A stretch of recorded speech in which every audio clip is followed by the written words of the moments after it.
என்னோட வாழ்க்கையில நான் மத்தவங்களுக்கு நல்லத மட்டுமே நினைக்கிறேன். நல்லத மட்டுமே செய்றேன். இருந்தாலும் என்ன ரொம்ப தூக்கி எறிஞ்சு பேசுறாங்க, அலட்சியப்படுத்துறாங்க. கொஞ்சம் கூட புரிஞ்சுக்கவே மாட்டுக்காங்க. அப்படின்னு நினைக்கிற கேட்டகரியில நீங்க இருந்தீங்க அப்படின்னா, கண்டிப்பா இந்த வீடியோ உங்களுக்கு யூஸ்ஃபுல்லா இருக்கும். வீடியோவ ஸ்கிப் பண்ணாம பாருங்க. நம்ம வீடியோஸ் புடிச்சிருந்தா ஒரு லைக் மட்டும் பண்ணி சப்போர்ட் பண்ணுங்க. இப்போ வாங்க வீடியோக்குள்ள போயிடலாம். என்னதான் நம்ம பாவத்த தீர்க்கணும் அப்படின்னு பாம்புக்கு பால் வார்த்தாலும் சரி, எறும்பு மேலே இறக்கப்பட்டு எறும்புக்கு போய் கொஞ்சோண்டு நீங்கள் இனிப்பு போட்டாலும் சரி, கண்டிப்பாக கொஞ்ச நேரத்தில் அது நம்மளை கடிக்க தான் செய்யும். இது மாதிரி தான் ஒரு சில மனுஷங்களும் கூட நம்ம என்ன தான் வந்து அவங்களுக்கு உதவி செஞ்சாலும், அவங்களுக்கு நல்லதே நினச்சாலும், அவங்கள ஒரு இக்கட்டான சூழ்நிலையிலேருந்து நம்ம மீட்டு கொண்டு வந்தாலும் கண்டிப்பாக நம்மளையும் ஒரு நாள் அவங்க தூக்கி எறிஞ்சு பேசியே தான் ஆவாங்க. இதுதான் வந்து மனுஷனோட இயல்பான குணம். ஸோ இது வந்து கேட்கும்போது கொஞ்சம் கசப்பாக தான் இருக்கும். ஆனால் இதுதான் வந்து உண்மை. நீங்கள் மற்றவங்களுக்கு என்ன தான் வந்து நல்லது செஞ்சும் உங்களை உதாசீனப்படுத்திட்டு போகிறாங்க, படுத்திட்டு போகிறாங்க அப்படின்னா, கண்டிப்பாக நீங்கள் கனவுல கூட அவங்கள வந்து மன்னிக்காதீங்க. அந்த மாதிரி பர்சன் கூட ரிலேஷன்ஷிப் வச்சுக்காதீங்க. அதுதான் உங்களோட வாழ்க்கைக்கு உண்மையாகவே வந்து ரொம்ப நல்லது.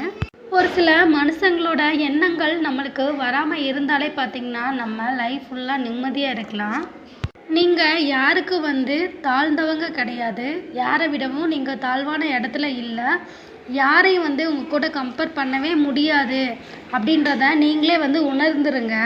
அது மாதிரி ஒருத்தங்க உங்களை உயர்த்தி வச்சு பேசணும் அப்படின்னு எந்த கட்டத்துலையும் நினைக்காதீங்க. உங்களோட தகுதி என்னன்னு உங்களுக்கு மட்டும்தான் வந்து கரெக்டாக தெரியும். மற்றவங்க உங்களை தாழ்வாக பேசுகிறதுக்கும் இடம் கொடுக்காதீங்க. நீங்கள் மற்றவங்களுக்கு ரொம்ப இடம் கொடுத்து அவங்களுக்காக உங்கள் லைஃப்பில் நீங்கள் தாழ்ந்தும் போகணும் அப்படின்ற எந்த அவசியமுமே இல்லை. நம்ம அளவுக்கு அதிகமாக ஒருத்தவங்க கிட்ட பேசினோம்னா கண்டிப்பாக வந்து நம்மளை மட்டம் தட்டிடுவாங்க. அப்படி இல்லைன்னா நம்மளை ஒரு சூழ்நிலையில் ஒதுக்கி வச்சுருவாங்க. அறிவு, திறமை இது ரெண்டுமே பார்த்திங்கன்னா உங்கள் வாழ்க்கையில் உங்களுக்கு அளவுக்கு அதிகமாக இருந்தாலும் கூட கண்டிப்பாக நீங்கள் அந்த இடத்துல அமைதியாக இருக்கிறது தான் ரொம்ப ரொம்ப நல்லது. இல்லைன்னா நீங்கள் ஓவராக துள்ளுறீங்க, ஓவராக பேசுகிறீங்க, ஓவராக அட்வான்டேஜ் எடுத்துக்கிறீங்க இப்படின்னு பல விதமான வார்த்தைகளில் கண்டிப்பாக எல்லோரும் உங்களை ஒதுக்கியே தீருவாங்க. நீங்கள் மனசளவில் ரொம்ப காயப்பட்டு கண் கலங்கி நம்ம லைஃப்பில் எல்லாமே வந்து நம்மளை மீறி போயிடுச்சு, இனிமேல் வந்து எதுவுமே இல்லை அப்படின்னு நிற்கிற ஸ்டேஜில் ஒருத்தங்களோட ஆறுதல் நம்மளோட வந்து வாழ்க்கையே வந்து மாற்றுது அப்படின்னா, அந்த மாதிரி ஒரு உறவு உங்களுக்கு கிடைக்கிற பட்சத்தில் எந்த ரீசனாலையும் அவங்கள விட்டுறாதீங்க.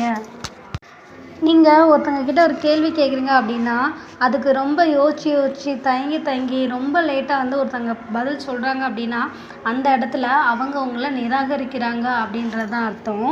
ஒரு சில பேரில் நம்ம வந்து மேல் கண்ணோட்டத்தை பார்த்துட்டு அவங்க வந்து உண்மையாகவே வந்து ரொம்ப ஹாப்பியாக இருக்காங்க, நல்ல வாழ்க்கை வாழ்கிறாங்க, இவங்களுக்கு என்ன குறை, இவங்கள மாதிரி வாழ்ந்தால் வாழணும் அப்படின்னு ஒரு சில பேர் நினைப்போம். பட் அந்த மாதிரி ஒரு தப்பான விஷயத்த இனிமேல் யாரையும் பார்த்து பொறாமப்படாதீங்க.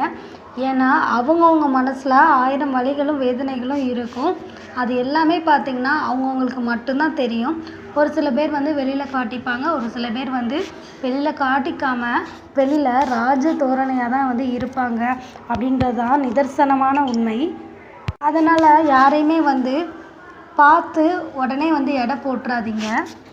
நம்மக்கிட்ட இருக்கிறத வச்சுமே வந்து ஒருத்தன் எல்லாத்தையுமே வந்து லைஃப்பில் சந்தோஷமாக எடுத்துக்கிட்டு நம்மளுக்கு கிடைச்ச விஷயத்த பெருசாக நினச்சி யார் வாழ்கிறானோ அவன்தான் உண்மையாகவே வந்து இந்த உலகத்தில் சந்தோஷமாக இருக்கிற மனுஷன் அப்படின்னு சொல்லப்படுறான். பட் அநேக பேர் வந்து இந்த காலகட்டத்தில் எப்படி இருக்கோன்னா பணத்துக்காக ஓடி நம்மளோட வாழ்க்கையை ஒரு ஸ்டேஜில் தொலைச்சிட்டு, இல்லை ஒரு நல்லா சம்பாதிச்சதுக்கப்புறம் ஒரு ராஜ வாழ்க்கை, ஒரு பணக்கார வாழ்க்கை வாழ்கிறது தான் நிம்மதின்னு நினைக்கிறோம். கண்டிப்பாக அது வந்து ஒரு நிம்மதியான வாழ்க்கை கிடையவே கிடையாது. ஏன்னா அந்த மாதிரி ஒரு வாழ்க்கையெல்லாம் நீங்கள் வாழ்கிறதுக்கு பல வருஷங்கள் ஆகலாம். ஒரு சில பேருக்கு வந்து ஒரு சில வருஷங்கள் ஆகலாம். பட் நம்மக்கிட்ட வந்து இருக்கிறத வச்சே வந்து சந்தோஷமாக வாழ பழகிட்டோம் அப்படின்னா ஒவ்வொரு நாளும் நம்மளுக்கு வந்து சொர்க்கம்தான் அப்படின்றத மறந்துடாதீங்க. அதே மாதிரி மனுஷங்களோட குணம் பார்த்திங்கன்னா ஒவ்வொருத்தங்களுக்கும் ஒவ்வொரு குணம் இருக்கும். பட் அவங்கவுங்களோட குணத்தை கண்டிப்பாக ஆயுள் முழுக்க மாற்றவே முடியாது அப்படின்றது தான் ஒரு கசப்பான உண்மை.